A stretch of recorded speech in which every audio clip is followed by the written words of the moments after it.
दोस्तों, इस समय राहुल गांधी आपको हर जगह एक्टिव नज़र आएंगे। दोस्तों, कहीं हलवाई बनकर, कहीं बावर्ची बनकर, अनेक प्रकार से राहुल गांधी आपको समय समय पे हर जगह नज़र आते हैं। कहीं किसानों का मुद्दा लेके, कहीं मजदूरों का मुद्दा लेके, कहीं महिलाओं का मुद्दा लेके, कहीं बेरोजगारी का मुद्दा लेके, कहीं अडानी अंबानी पे हमला करते हुए। दोस्तों, दिवाली के दिन भी राहुल गांधी ने प्रेस कॉन्फ्रेंस करके पत्रकारों को संबोधित किया और दोस्तों वहीं पे प्रधानमंत्री मोदी पर जमकर निशाना साधा और किसानों मजदूरों का जिक्र करते हुए उन्होंने मोदी के ऊपर अनेक हमले किए और उन्होंने संविधान की भी बात कहा, मनरेगा की भी बात कहा। दोस्तों, राहुल गांधी ने जो वोट चोरी का मुद्दा उठाया था, आज वो पूरे भारत में धूम मचा रहा है, हर मतदाता के जुबान पर है। देखिए आगे। रोजगार दीजिए, जिसको परमात्मा ने भेजा है वो कहते हैं भैया एक काम करो, ये जो नालियां होती है ना, इसमें गैस होती है, एक पाइप लो, उसको नाली में डालो, पाइप में से गैस निकलेगी, गैस में आग लगाओ और पकौड़े बनाओ। भैया परमात्मा जी, आपने कैसा आदमी भेज दिया। अच्छा, ये जो आए हैं ऊपर से, जो परमात्मा ने भेजा है, अजीब सी बात यह है कि ये सिर्फ 22 लोगों के लिए काम करते हैं। अदानी जी के लिए, अंबानी जी के लिए, वो जो भी चाहते हैं 2 मिनट में मोदी जी कर देते हैं। रेलवे चाहिए ले लो, पोर्ट चाहिए ले लो, इंफ्रास्ट्रक्चर ले लो, अग्निवीर स्कीम चाहिए, चलो अग्निवीर स्कीम दे देते हैं, जो भी इनको चाहिए दे देते हैं। और गरीब जनता 24 घंटा हाथ जोड़ के कर्जा माफी मांगे, सड़क मांगे, अस्पताल मांगे, शिक्षा मांगे, नरेंद्र मोदी बस देखते रहते हैं। अजीब सी बात है, 16 लाख करोड़ रुपया अरबपतियों का माफ किया है। 16 लाख करोड़ रुपया आम आदमी समझता ही नहीं है कितना है। जितना पैसा मनरेगा में हमने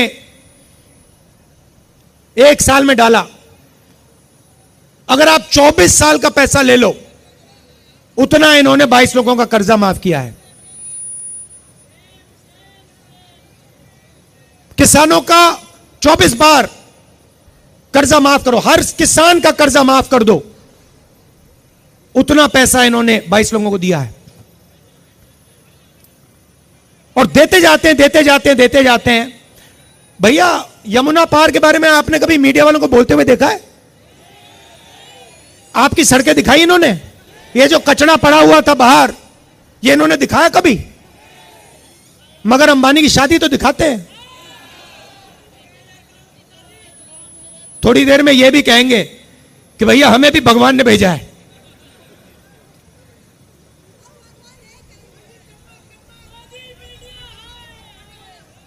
तो पहली बात कहता हूं आपको, ये जो अग्निवीर स्कीम है, इसको तो हम फाड़ फूड़ के डस्टबिन में फेंकने वाले हैं,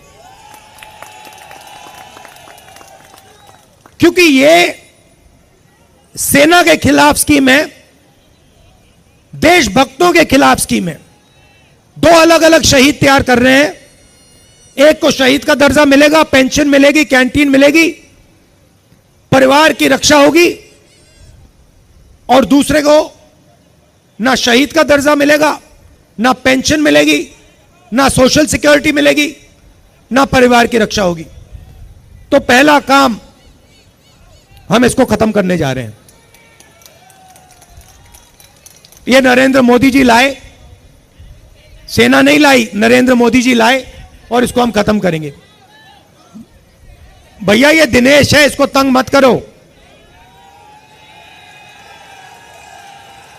ये हमारा बब्बर शेर है, कार्यकर्ता है,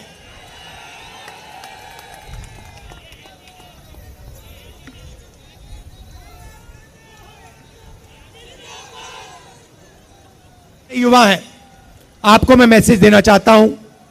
सबसे पहला काम 30 लाख जो सरकारी नौकरियां हैं वो हम आपके हवाले करने जा रहे हैं। दूसरा काम,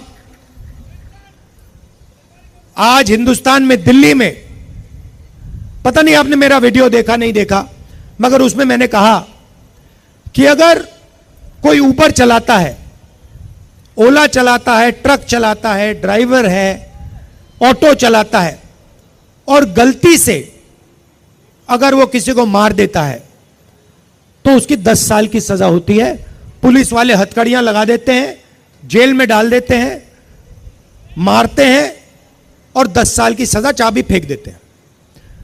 पूना में अरबपति का बेटा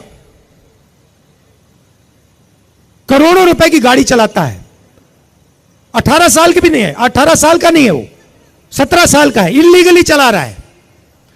2 लोगों को वो मार देता है, जान से मार देता है और उसे कोर्ट कहता है कि 300 शब्द का ऐसे लिख दो। अच्छा, मैं सवाल पूछना चाहता हूं, ये जब ट्रक ड्राइवर मारता है तो उससे ये ऐसे क्यों नहीं लिखाते? जब बस ड्राइवर किसी को गलती से मार देता है तो उससे ऐसे क्यों नहीं लिखाते? हां, तो ये हम बदलना चाहते हैं। हमारी लड़ाई न्याय की लड़ाई है, अन्याय के खिलाफ लड़ाई है, संविधान की लड़ाई है। और युवाओं के साथ पिछले 10 साल अन्याय हुआ है। नरेंद्र मोदी जी ने झूठ बोला, 2 करोड़ युवाओं को रोजगार दूंगा, और जो रोजगार देने का सिस्टम है, स्मॉल और मीडियम इंडस्ट्री, छोटी दुकानें, छोटे कारीगर, छोटी फैक्ट्रियां, उन सबको नोटबंदी और जीएसटी से नरेंद्र मोदी ने खत्म किया। क्यों किया? अदानी और अंबानी की मदद करने के लिए। क्यों? क्योंकि वो चाइना का माल हिंदुस्तान में बेच पाए। तो आपको उन्होंने कहा मेड इन इंडिया, और जो मेड इन इंडिया का ढांचा था उसको खत्म कर दिया नोटबंदी से, जीएसटी से, और पूरा अदानी जी और अंबानी जी से मेड इन चाइना चला रहे हैं। और सिस्टम, आर्थिक सिस्टम पूरा बंद पड़ा हुआ है। हिंदुस्तान की फैक्ट्रियां बंद पड़ी हैं, छोटे बिजनेसेस बंद पड़े हैं, टी शर्ट पैंट बनाने वाले यूनिट बंद पड़े हैं, टेक्सटाइल्स में बांग्लादेश आगे निकल गया। तो अब हमें यह बदलना है। सबसे पहले बदलने का तरीका मैं आपको बताना चाहता हूं, जनता के जेब में पैसा डालना है। क्यों? खटाखट खटाखट, ये इसका मतलब यही है। जब मैं खटाखट खटाखट खटाखट कह रहा हूं, मतलब जनता के जेब में पैसा जाएगा। तो इसके पीछे सोच है। उन्होंने, नरेंद्र मोदी जी ने 22 लोगों को पैसा दिया। उन्होंने जाके दुबई में, अमेरिका में, जापान में, इंग्लैंड में, यूरोप में, फ्रांस में जमीन खरीदी, बिजनेस खरीदे, वहां खर्च कर दिया। भाई और बहनों, अंत में यह विचारधारा की लड़ाई है। ये चाहते हैं, नरेंद्र मोदी जी चाहते हैं कि हिंदुस्तान में जो 90% लोग हैं, दलित, आदिवासी, पिछड़े वर्ग के लोग, माइनॉरिटी के लोग, गरीब जनरल कास्ट के लोग, इनकी कोई भागीदारी ना हो, इनकी कोई जगह ना हो। ये चाहते हैं कि हिंदुस्तान को जैसे पहले राजा महाराजा चलाते थे, वैसे ही 21वीं सदी में 21वीं सदी के महाराजा, राजा महाराजा चलाएं। कांग्रेस पार्टी ने इसी के खिलाफ लड़ाई लड़ी थी। हम चाहते हैं कि हिंदुस्तान को, हिंदुस्तान का आम आदमी, हिंदुस्तान का किसान, हिंदुस्तान का युवा, हिंदुस्तान के छोटे दुकानदार, हिंदुस्तान के मजदूर, हिंदुस्तान के गरीब, पिछड़े, दलित, आदिवासी, गरीब जनरल कास्ट के लोग, ये सब मिलकर इस देश को चलाएं। इसीलिए ये इस पे आक्रमण कर रहे हैं, क्योंकि ये जानते हैं कि जब तक ये है तब तक हिंदुस्तान के गरीब लोगों की आवाज है, और जिस दिन ये मिट गया उस दिन हिंदुस्तान के गरीब लोगों की आवाज बंद हो जाएगी, मिट